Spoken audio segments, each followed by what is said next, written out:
आप देख रहे हैं SY लाइव न्यूज। ठाणे में विद्यार्थी संवाद एवं मार्गदर्शन शिविर हुआ संपन्न।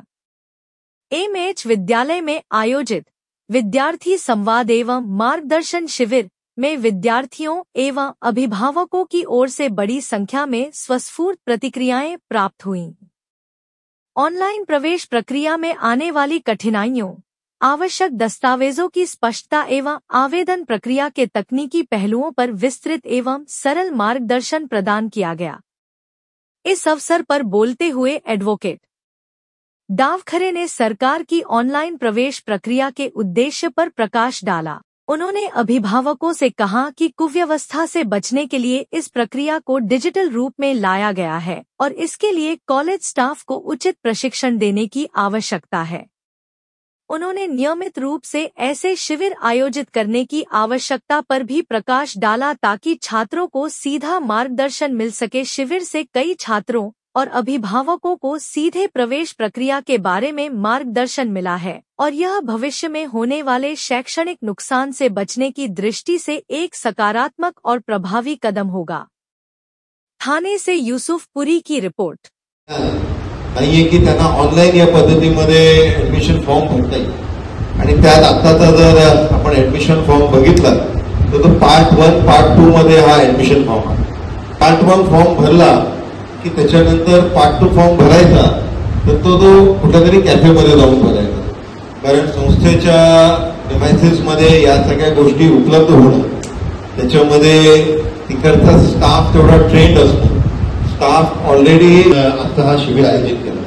मी पैठणकर साहेबांच्या मताशी पूर्णपणे सहमत आहे की हा कार्यक्रम आपण साधारणपणे 10वीच्या विद्यार्थ्यांना डोळ्यासमोर ठेवून एक तर दिवाळीच्या सुट्टीच्या नंतर लगेच किंवा त्यांच्या प्रिलिम्सच्या परीक्षेच्या आसपास किंवा त्याच्या अगोदर नंतर असं काहीतरी साधारणपणे ठेवलं पाहिजे, कारण त्यावेळेस विद्यार्थी आणि त्याचे पालक हे आज महाविद्यालय या इकडे 11वीच्या विद्यार्थ्यांना त्यावेळेस ऍडमिशन प्रोसेस ही सुरू झाली आणि यावर्षी आपल्याला सगळ्यांना कल्पना आहे की महाराष्ट्रामध्ये ही ऑनलाईन ऍडमिशन प्रोसेस सर्वच ठिकाणी होत आहे। त्याच्यामुळे विद्यार्थ्यांना अनेक अडचणी आणि अनेक प्रश्न हे त्यांच्या समोर येत आहेत आणि त्याच्यामुळे त्यांना योग्य मार्गदर्शन भेटावं याची एक संकल्पना माझे सहकारी आणि आपल्या पदवीधर प्रकोष्ठाचे कोकणाचे प्रमुख सन्माननीय सचिन मोरे यांनी हा विषय समोर आणला।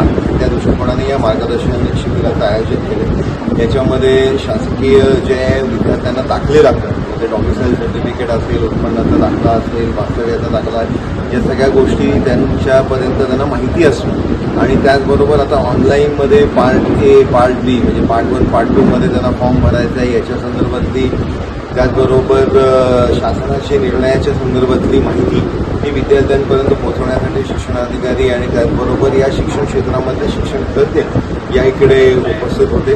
याच्यामध्ये विद्यार्थ्यांना चांगल्या पद्धतीचा फायदा होईल असा विश्वास मला आहे। या ऑनलाईन पद्धतीमध्ये शासनाचा जो ऍडमिशनच्या संदर्भातला उद्देश आहे तो एक ट्रान्सपरन्सी सिस्टीममध्ये आणण्याचा आणि त्याच्यामध्ये काही टेक्निकल ग्लिचेस असतील, काही हर्डल्स असतील ज्याच्यामुळे विद्यार्थ्यांना आणि पालकांना समजत नसेल तर त्या शंका प्रशंका दूर करण्याचं काम या शिबिराच्या माध्यमातून अशी अनेक शिबिरं सातत्याने आम्ही आयोजित करणार आहोत।